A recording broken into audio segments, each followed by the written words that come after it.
Assalamualaikum warahmatullahi wabarakatuh. Halo semuanya, perkenalkan saya Nuriski Pranoto, mahasiswa Pendidikan Akuntansi Fakultas Keguruan dan Ilmu Pendidikan Universitas 11 Maret. Pada kesempatan kali ini saya akan membahas tentang materi perencanaan sumber daya usaha, mata pelajaran PKKWU atau Proyek Kreatif dan Kewirausahaan. Sumber daya merupakan bagian dari kebutuhan usaha. Sebuah unit usaha dapat berkembang apabila dapat merencanakan dan mengelola sumber dayanya dengan efektif dan efisien. Istilah yang lazim dipakai adalah manajemen sumber daya. Untuk penjelasan lebih lanjut, simak video berikut ini. Manajemen sumber daya adalah koordinasi seluruh sumber daya yang di dalamnya terdapat proses perencanaan, pengorganisasian, penetapan tenaga kerja, pengarahan, dan pengawasan untuk mencapai tujuan yang telah ditetapkan. Perencanaan usaha menjadi salah satu poin yang penting untuk dilakukan agar sebuah usaha tersebut dapat dikembangkan. Sebab dari perencanaan tersebut, seorang pengusaha dapat lebih mudah menetapkan target jangka pendek maupun panjang yang diharapkan. Dengan perencanaan yang matang akan mampu mewujudkan beberapa hal seperti: pertama, peningkatan peluang kesuksesan atas usaha baru. Kedua, kegiatan operasional usaha dapat ditentukan dengan lebih lancar. Ketiga, sumber daya lebih mudah diidentifikasi dan dikombinasikan untuk mencapai hasil yang maksimal. Selanjutnya, standar operasional usaha pada setiap segmen lebih terkendali. Hakikat sumber daya usaha. Sumber daya usaha adalah segala sesuatu yang dimiliki perusahaan dalam menjalankan aktivitasnya, yaitu memproduksi barang dan atau jasa. Sumber daya usaha diperlukan untuk mewujudkan sebuah peluang usaha. Dalam mewujudkan peluang usaha tersebut, sumber daya usaha memerlukan manajemen. Manajemen merupakan koordinasi seluruh sumber daya melalui proses untuk mencapai tujuan yang telah ditetapkan. Dalam perencanaannya, manajemen usaha terdapat 6 unsur. Yang pertama ada man, kedua money, ketiga material, keempat machine, kelima method, dan keenam adalah market. Manajemen usaha yang pertama adalah man atau manusia. Faktor manusia adalah yang paling menentukan dalam sebuah usaha. Manusia yang membuat tujuan dan manusia pula yang melakukan proses untuk mencapai tujuan. Tanpa ada manusia, tidak ada proses kerja, sebab pada dasarnya manusia adalah makhluk kerja.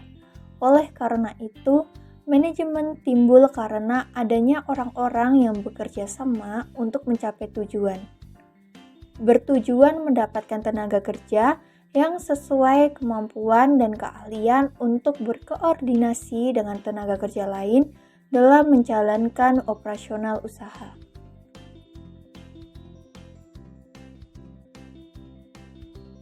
Unsur-unsur man, yang pertama ada jumlah, yaitu harus sesuai dengan formasi dan kebutuhan. Yang kedua ada persyaratan, seperti kemampuan, pendidikan, keterampilan, pengalaman. Kemudian ada komposisi, misalnya unsur pimpinan, unsur pelaksana, teknis, unsur administrasi.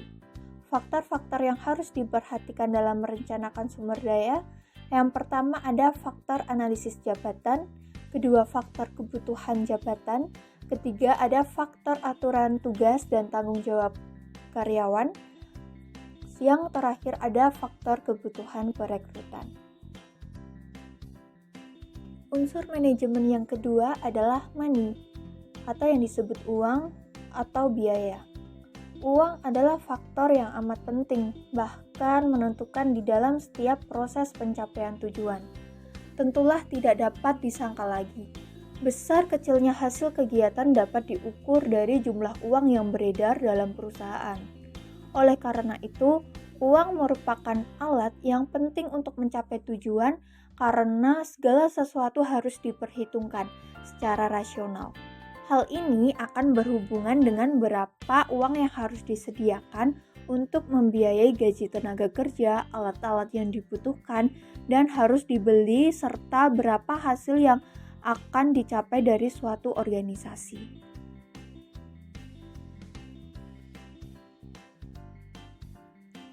Contoh biaya yang harus dikeluarkan dalam sebuah usaha adalah biaya bahan baku, tenaga kerja, listrik, telepon, internet, biaya kemasan, bahan pelengkap, dan lain-lainnya. Manajemen yang ketiga adalah material atau bahan baku. Bahan baku adalah bahan-bahan yang digunakan untuk mencapai tujuan, yaitu menghasilkan produk jual. Materi terdiri dari bahan setengah jadi dan bahan jadi. Dalam dunia usaha, untuk mencapai hasil yang lebih baik, selain manusia yang ahli dalam bidangnya juga harus dapat menggunakan bahan atau materi-materi sebagai salah satu sarana. Manfaat yang diperoleh jika melakukan perencanaan bahan baku diantaranya: yang pertama, mempunyai standarisasi bahan dalam jumlah, ukuran, jenis, dan merek bahan baku. Kedua, mengetahui pemasok atau penyedia bahan baku yang sesuai dengan harga yang bersaing. Dan ketiga, dapat menghitung harga pokok produksi produk yang akan dijual. Mesin digunakan untuk memberi kemudahan atau menghasilkan keuntungan yang lebih besar serta menciptakan efisiensi kerja. Digunakannya mesin-mesin dalam suatu pekerjaan adalah untuk menghemat tenaga dan pikiran manusia di dalam melakukan tugas-tugasnya, baik yang bersifat rutin maupun yang bersifat insidental, baik untuk pekerjaan-pekerjaan yang bersifat teknis industri maupun yang bersifat teknis paperwork. Manajemen usaha yang kelima adalah metode.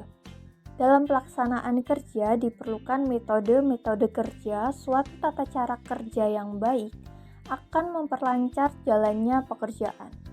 Sebuah metode dapat dinyatakan sebagai penetapan cara pelaksanaan kerja suatu tugas dengan memberikan berbagai pertimbangan-pertimbangan kepada sasaran, fasilitas-fasilitas yang tersedia, dan penggunaan waktu, serta uang dan kegiatan usaha. Manajemen usaha yang terakhir adalah market.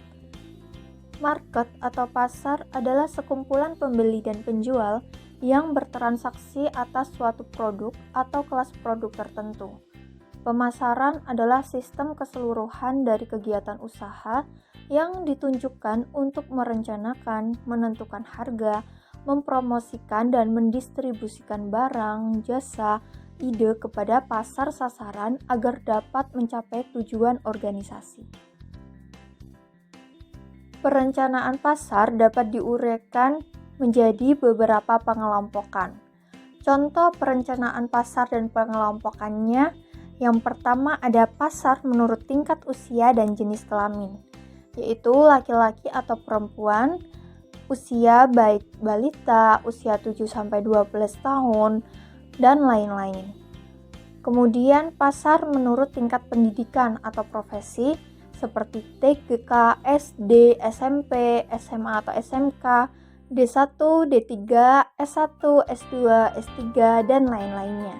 Selanjutnya ada pasar menurut wilayah, baik kelurahan, kecamatan, kota madya, kabupaten, pulau Jawa, desa terpencil, Indonesia dan Malaysia, dan lain-lainnya. Selanjutnya pasar menurut tingkat ekonomi dapat berupa menengah ke bawah, ke atas, penghasilan 1-3 juta rupiah, dan lain-lain. Pasar menurut segmentasi seperti B2B distributor, agen atau grosir, pengecer atau penjual langsung, dan lain-lain. Berikut contoh perencanaan sumber daya pada subsektor aplikasi dan game.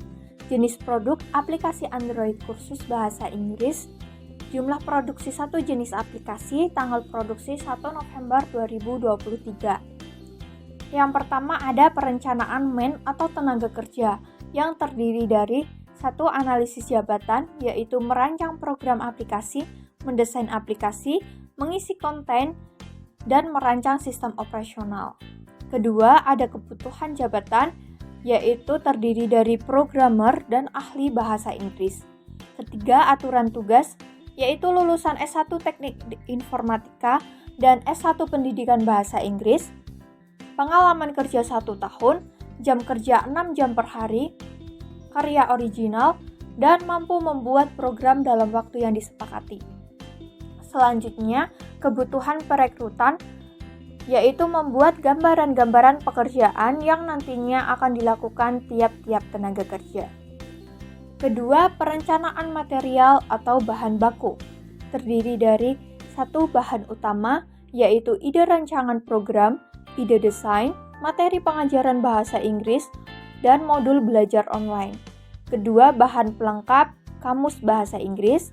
Ketiga, jumlah 1 unit aplikasi dasar belajar bahasa Inggris. 4, merek Smart English. Kelima, harga, ide rancangan sebesar Rp1.000.000, desain sebesar Rp1.000.000, materi dan modul sebesar Rp50.000.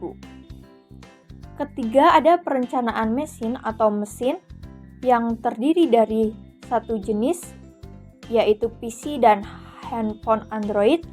Kedua, ada jumlah dengan 2 unit PC dan 2 unit handphone.